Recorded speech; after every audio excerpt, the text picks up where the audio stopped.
रखकर सारी दुनिया को बताता है। एक एक कण में छिपी हुई उस सामर्थ्य को बता दिया, एक एक माटी के कण में छिपे हुए उस ब्रह्मांड को दिखा दिया। माटी हमारा अस्तित्व है, ये सारे जगत को बता दिया। ये कृष्ण चरित्र है। अब वहां पर माखन लीला तो हुई, लेकिन उसी कृष्ण ने, भगवान कृष्ण ने माटी को खाकर सारी दुनिया को बता दिया। हर युग सदी में माटी का मान करता माटी से जुड़ के जीना सिखाता है और माटी की सामर्थ्य को हर युग सदी में बताता है। वो मेरा गुरु है, वो मेरा गोविंद है, वो मेरा शंकर है। बता दिया यमुना के पथ पर चल के, कभी बताया गंगा के पथ से, कभी बताया गोदावरी के पथ से, कभी बताया बारंबार नर्मदा के पथ से। देखो इस मां की सामर्थ्य को, आंचल में छिपी इस असाधारण ताकत को बता दिया। यही है, हर स्थिति परिस्थिति में साथ में रहना, हर स्थिति परिस्थिति में साथ में रहना है, बैठना है, चलना है। मां का सबसे बड़ा मान हो जाएगा कि आज गांव घर परिवार साथ में ऐसे ही रहना है, साथ में बैठना है, साथ में चलना है। ये सबसे बड़ा मां चाहती है। मैं मां से पूछता हूं कि मां घर परिवार मिलेगा, गांव मिलेगा, क्या बोलेंगे?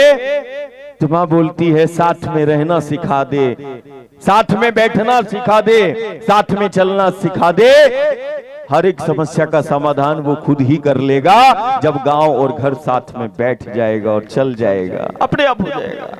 कुछ रहा सवाल इतना अच्छा भाव से सब जल की ताकत को बता दिया, हवा की ताकत को बता दिया, माटी। मुझे लगता है कि अब शब्दों की आवश्यकता गांव और घर को, समाज को नहीं है।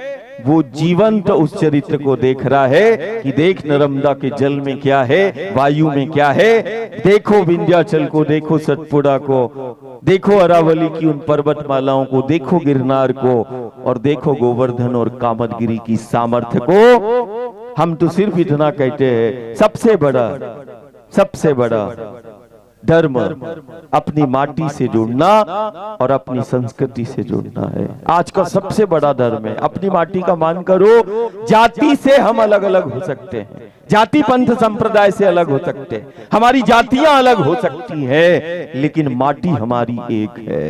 एक है माटी, एक माटी है। भाषा हमारी अलग हो सकती है, लेकिन मां के प्रति, राम के प्रति, कृष्ण के प्रति भाव हम सबका एक है, एक ही है, एक भाव है, एक धरा है और एक ही धर्म है। और धर्म हमें वो प्रेम का और सेवा का ही संदेश देता है। समाज की एकता, अखंडता का सूत्रपात कर ले, बस हमारी यही प्रार्थना है। और आने वाले अगले परिक्रमा में जितना भी कीर्तन मंडल है रवि, जितना कीर्तन मंडल है, उन सब भजन कीर्तन मंडल को कहीं ना कहीं किसी घाट पर, ऐसे ही जैसे आजादी का जब आंदोलन होता था तो गीतकार बड़ा वीर रस का श्रृंगार करते थे, कभी जोश और शक्ति का संचार करते थे। मुझे लगता है ये जो संगीत है ये भी साधना है, और संगीत से जुड़े हुए एक एक कलाकार को और साधक को हम नर्मदा के लिए, उस धर्म के लिए, धरा के लिए, उस गौ के संरक्षण संवर्धन के लिए हम बुलाते हैं कि तुम आओ हमारे साथ और चलो नर्मदा के पास, गांव गांव को जगाएंगे और मां का रिश्ता निभाएंगे, है ना?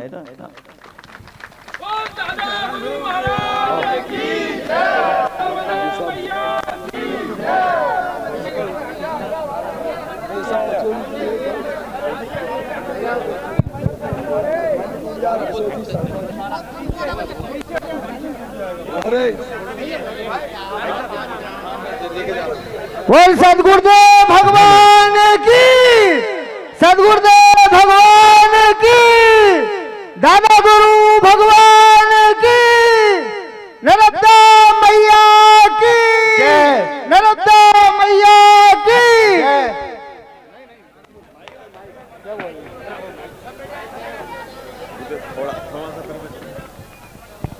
गुरुदेव, बहुत अच्छा लगा आपकी वाणी से।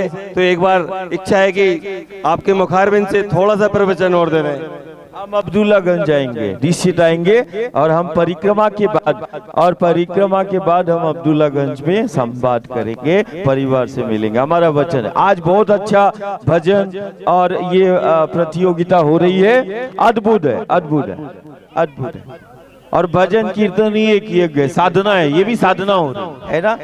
और हमारा प्रार्थना है जो अपनी जगह पर बैठा है और खड़ा है वो वहीं से हम तुम्हारा मान, तुम्हारा स्पर्श हम स्वीकार कर लेंगे। हम सिर्फ परिवार से बोलते हैं। देखो वायु पे चलना हो रहा है, जल पर चलना हो रहा है, हम तो तुम्हारे लिए ही आए, जो जहां है वहीं से दर्शन करना। धन्यवाद गुरुदेव। गुरुदेव के स्पर्श, चरण स्पर्श न करें, कृपया विशेष ध्यान दें, चरण स्पर्श न करें, चरण स्पर्श न करें।